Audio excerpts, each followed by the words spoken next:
नमस्कार, हल्ला बोल टीवी देख रहे हैं आप। मैं हूं आपके साथ प्रियंका। देखिए, आईएमए के पूर्व अध्यक्ष शाहजानंद के अस्पताल पहुंची एसआईटी टीम। ये वही अस्पताल है जहां पे नीट छात्रा की मौत के बाद उसको पहले इलाज के लिए यही अस्पताल में ले जाया गया था। क्या ये पूरा मामला, इस विषय पे आपको और भी ज्यादा जानकारी देंगे हल्ला बोल टीवी के संपादक दीपक शर्मा। देखिए, ये मामला ये है कि छात्रा के साथ जब गलत काम हुआ तो उसको उसके बाद इलाज के लिए सबसे पहले यहीं ले जाया गया। हाँ, जो शंभू गर्ल्स हॉस्टल के जो संचालक हैं, मालिक हैं, मनीष रंजन, जो अब जेल में है। ये मनीष रंजन, जिस पर पूर्णिया के सांसद पप्पू यादव ने रैकेट चलाने का और नेताओं और सफेदपोशों को लड़कियां पहुंचाने का आरोप लगाया है, वो मनीष रंजन सबसे पहले यहीं लेकर गया था जी। इसका नाम है, आईएमए के पूर्व अध्यक्ष हैं शाहजानंद सिंह जी। शाहजानंद सिंह के का जो हॉस्पिटल है सहज सर्जरी जी, सहज सर्जरी में ले जाया गया था उसको इलाज के लिए जी। यहाँ से फिर प्रभात मेमोरियल हॉस्पिटल ले जाया गया जी। तो आज एसआईटी पहुंची सहज सर्जरी जी। और सहज सर्जरी पहुंचकर वहां डॉक्टर से और हॉस्पिटल के कर्मचारियों से, जो कंपाउंडर नर्स वगैरह हैं, उनसे पूछताछ की। अच्छा। और उसके बाद वहां से एसआईटी रवाना हो जी। अब जो भी पूछताछ में बताया होगा उसको रिकॉर्ड किया होगा बयान। एसआईटी जिससे भी पूछताछ कर रही है उसमें रिकॉर्ड कर रही है जी। तो अब एसआईटी इस पूरे मामले में और किससे किससे पूछताछ करेगी। प्रभात मेमोरियल हॉस्पिटल के कई डॉक्टर्स शक के घेरे में हैं। अच्छा।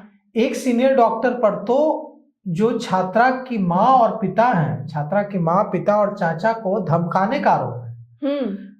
छात्रा की माँ, पिता और मामा ने कहा है कि हमें धमकाया गया। सीनियर डॉक्टर ने आकर कहा कि हमसे ज्यादा जान पहचान है क्या आपकी? अच्छा। जहां जिसको शिकायत करनी है कर लीजिए। अब जो ये जान पहचान का रुतबा दिखाने वाले और गलत काम करने वाले ये जो डॉक्टर्स हैं, जिनको इतनी दया नहीं आई कि जिस छात्रा के साथ गलत हुआ है उसकी माँ और उसके पिता और मामा के साथ हम सहानुभूतिपूर्ण व्यवहार करें, ये सब नपेंगे अब। बिल्कुल। क्योंकि बिहार के पीपल्स डीजीपी विनय कुमार खुद से मॉनिटरिंग कर रहे हैं। अच्छा। सम्राट चौधरी ने खुद से निर्देश दिया है गृह मंत्री ने कि इस मामले में जो भी दोषी है उसको बख्शा नहीं जाए, उसके खिलाफ कड़ी कार्रवाई की जाए। बिल्कुल। और अब पप्पू यादव ने जब यह खुलासा किया है, पप्पू यादव पहुंचे थे प्रभात मेमोरियल हॉस्पिटल जी। और वहां डॉक्टरों से बातचीत की। उसके बाद उन्होंने भी कहा कि शाहजानंद सिंह के का जो हॉस्पिटल है वहां बच्ची ले जाएगी, जब छात्रा ले जाई गई तो वहां छात्रा के साथ सही ट्रीटमेंट नहीं हुआ है। अच्छा। और उन्होंने आरोप लगाया है पप्पू यादव ने कि ये जो मनीष रंजन है, मनीष चंद्रवंशी उर्फ मनीष रंजन, ये रैकेट चलाता था पटना में और ये नेताओं और सफेदपोशों को लड़कियों की सप्लाई करता था जी। और अब जब जांच होगी तो हर एंगल से जांच होगी कि 15,000 रुपए महीने की नौकरी करता था ये।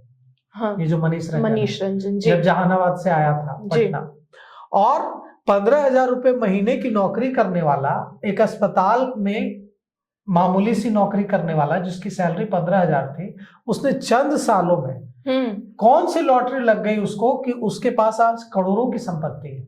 22 हॉस्टल्स चल रहे हैं और जहां यह घटना हुई है वहां उसी हॉस्टल के ऊपर के तल्ले पर उसका परिवार के साथ वो मनीष रंजन रहता था। अच्छा। उसका रसूख सोच लीजिए कि कितना था कि जब बताया, कल जो पूर्व आईपीएस अधिकारी जयप्रकाश सिंह आए थे हल्ला बोल टीवी के दफ्तर, हाँ। उन्होंने बताया कि छात्रा की माँ और पिता ने बताया कि जब हम लोग थाना गए तो देखे कि हीटर पर एक आदमी अपने हाथ सेक रहा है, उसको वीआईपी ट्रीटमेंट दिया जा रहा है। बिल्कुल। उन लोगों ने पूछा कि ये कौन है, तो पता चला कि यही आरोपी है, यही एक्यूज है जिस पर हम आरोप लगा रहे हैं, जिसपे हमें उम्मीद है कि पुलिस गिरफ्तार करेगी। ये थाना में पूरे आराम से कुर्सी पर वीआईपी ट्रीटमेंट मिला है इसको बैठ करके, और हीटर दिया गया है कि इसको ठंड न लगे, हाथ सेक रहा है। और इस पूरे मामले में जो चित्रगुप्त नगर की जो एसएचओ है रोशनी कुमारी, उससे भी एसआईटी पूछताछ करेगी। अच्छा। उसकी भूमिका भी संदिग्ध है। कई पूर्व आईपीएस अधिकारियों ने मांग की है कि तत्काल रोशनी कुमारी को सस्पेंड किया जाए और उसके खिलाफ विभागीय कार्रवाई करके उसको डिसमिस किया जाए जी। तो अब यह जो पूरा मामला है, इसमें देखिए एसआईटी जिस तरह से जांच कर रही है, कल बिहार के एडीजी कमजोर वर्ग, ADG weaker section doctor Amit Jain और पटना रेंज के आईजी जितेंद्र राणा जी और एसआईटी पूरी एसआईटी बनी है पटना पूर्वी के जो एसपी हैं परिचय कुमार, उनके नेतृत्व में जी। और उसमें एसडीपीओ अनु कुमारी और दूसरे इंस्पेक्टर और डीएसपी को रखा गया है जी। अब ये जो टीम गई है जांच के लिए, ये टीम पहले गई है शंभू गर्ल्स हॉस्टल, वहां जांच की है और अब पहुंची है सहज नर्सिंग होम। अच्छा। वहां जांच की है। प्रभात मेमोरियल हॉस्पिटल भी टीम जा सकती है, वहां भी जाकर पूछताछ करेगी। कुल मिलाकर के ये है कि सबूतों को नष्ट करने की, सबूतों को मिटा देने की कोशिश हुई है और सबूतों को अब कई दिन बीत चुके हैं। उस रूम को पोछा लगाकर क्लीन कर दिया जा चुका है। उसका जो बेड है उसको हटा दिया गया है उसके कमरे से। अच्छा। उसका उसके जो कपड़े हैं वो उसके घर वालों को नहीं दिए गए। अच्छा। रोशनी कुमारी और डॉक्टर्स ने कहा कि आपको अपनी बेटी का कपड़ा चाहिए कि उसकी जान बचानी है, हम लोगों ने कपड़ा फेंक दिया। अच्छा। क्या ये हो रहा है, कैसे आप कपड़ा फेंक देंगे? तो ये कपड़ा फेंकने की बात करने वाले, पोछा लगाने की बात करने वाले, वहां से बेड हटाने का काम करने वाले कपड़ा कैसे फेंक सकते हैं डॉक्टर? बिल्कुल।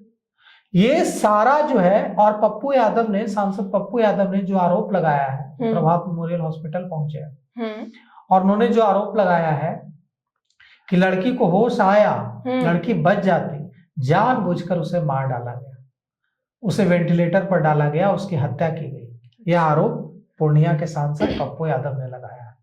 तेजस्वी यादव ने चेतावनी दी है नीतीश सरकार को कि अगर महिलाओं के खिलाफ, बेटियों के खिलाफ ये अत्याचार नहीं रुके तो जनता, बिहार की जनता जानती है कि आंदोलन कैसे किया जाता है और दिखाया कैसे जाता है जी। हम दिखा देंगे सरकार को। तो नेता प्रतिपक्ष से ही उम्मीद की जाती है कि जब पुलिस सरकार के स्तर पर गड़बड़ी दिखे तो सड़क पर उतरकर, और सदन में 2 फरवरी से सदन का सत्र शुरू हो रहा है, उसमें उठाएं इस मामले को मजबूती से। और अगर जैसा पप्पू यादव एक सांसद है, अगर वो कुछ बोल रहे हैं तो जरूर उनके पास इनपुट होगा, तभी बोल रहा है। बिल्कुल। तो पप्पू यादव ने अगर ये आरोप लगाया है, ये जो मनीष चंद्रवंशी है ये रैकेट चलाता था और नेताओं और सफेदपोशों को लड़कियां पहुंचाता था, और तो इसकी भी जांच होनी चाहिए कि क्या कोई ऐसा रैकेट चल रहा था जिसमें एक जहानाबाद की बेटी नहीं, कई सारी बेटियां इसमें फंसी हो, बिल्कुल सिसक रही हो, उससे बाहर निकलने की कोशिश कर रही हो, तो उन्हें डराया जा रहा हो कि तुम्हारा भी हाल ऐसा ही होगा। पुलिस के सामने आने की कोशिश कर रही हो तो उन्हें डराया जा रहा हो कि तुम्हारा भी हाल ऐसा ही होगा, और वो डर कर कॉम्प्रोमाइज कर रही हो, वो डर कर सब कुछ सह रही हो। उन सबको मुक्त कराने, जो ब्लैकमेलिंग की जा रही हो उनकी, उन सबको मुक्त कराने की जिम्मेवारी है पुलिस की है। अब इस पूरे मामले में जब एसआईटी जांच कर रही है, आईजी खुद मॉनिटरिंग कर रहे हैं, पुलिस महानिदेशक विनय कुमार खुद इस पर नजर रख रहे हैं, एडीजी कमजोर वर्ग डॉक्टर अमित जैन इस पर नजर रख रहे हैं, खुद वो शंभू गर्ल्स हॉस्टल पहुंचे थे कल। तो एडीजी कब जाना एक बहुत बड़ी बात है ना, एडीजी से ऊपर तो सिर्फ डीजीपी होते हैं। बिल्कुल। तो अगर एडीजी खुद वहां जा रहे हैं, आईजी खुद जा रहे हैं, तो अब हम उम्मीद कर सकते हैं कि इंसाफ मिलेगा, बिल्कुल सही तरीके से जांच होगी।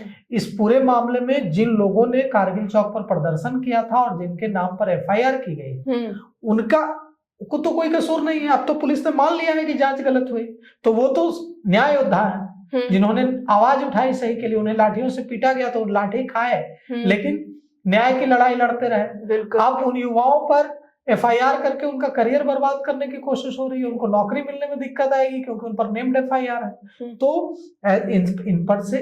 इन युवाओं पर से जो वहां आंदोलन कर रहे थे, फौरन उनसे एफआईआर हटाई जाए, उनका नाम उससे हटाया जाए और पुलिस इसमें इंसाफ करे। तो सुना आपने कि किस तरीके से शंभू गर्ल्स हॉस्टल में जो नीट छात्रा की मौत हुई उसके बाद ये विवाद कितना ज्यादा बढ़ता जा रहा है। पप्पू यादव, नेता प्रतिपक्ष तेजस्वी यादव भी इन सब को लेकर एक्टिव हो गए हैं और पुलिस में डीजीपी, एडीजी, आईजी सब इन सब को लेकर एक्टिव हो गए हैं। अब देखना ये होगा कि नीट छात्रा को इंसाफ कब मिलता है। हालांकि इन सब को लेकर आपकी क्या राय है हमें कमेंट बॉक्स में बताएं। फिलहाल इस पेशकश में इतना ही। आगे की खबर देखने के लिए बने रहा लबोल टीवी के साथ। धन्यवाद।